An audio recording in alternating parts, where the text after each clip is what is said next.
Olsi Byliku reagon ndaj akuzave për këngën e re, çfarë ndodhi me Eglin? Kthen përgjigje. Olsi Byliku pak ditë më parë ka lançuar disa fragmente nga kënga e tij më e re që pritet të publikohet shumë shpejt. Ndjekësit kanë filluar të spekulojnë se këto vargje duken dedikim për Egli Takon, ish banoren e Big Brother VIP Albania, një situatë që ka krijuar një debat të gjallë. Siç raportohet, disa prej fansave të tij kanë akuzuar Olsin se po shfrytëzojnë lidhjen e tij për të kaluar e nxjerr përfitime në këtë projekt muzikor, teksa dihet tashmë se edhe Olsi është në lidhje me gazetaren e njohur të Top Channel-it dhe se po shfrytëzon vetëm këtë moment të Eglit si gjithë të tjerët. Megjithatë, Olsi ka reaguar ndaj këtyre spekulimeve duke hedhur poshtë akuzat.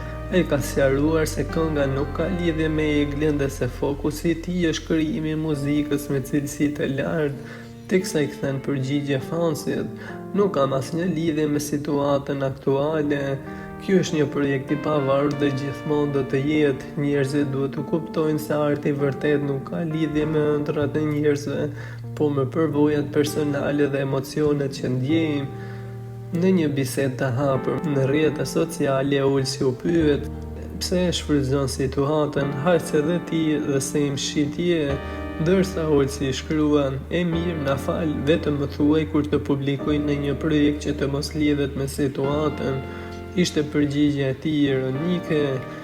Nga ana tjetër, të shumt kanë qenë edhe pyetjet që i kanë bërë për drejtimin që i bëri fansave të Eglit, ndërkohë që ajo ishte brenda. Kujtojmë që Olsi doli me një video duke kërkuar që njerëzit mos t'i çojnë videot të saj në momentin që ishte brenda shtëpisë, pasi tashmë ishte në lidhje dhe se po i prish punë. E gjitha kjo gjithashtu është parë si një përdorje e tij nga Egli, ndërka që Egli për sa kohë ka qenë brenda ka shpalosur vetëm vlerësim për të. Pritet të shihet nëse do të kemi edhe një reagim nga Egli për këtë situatë.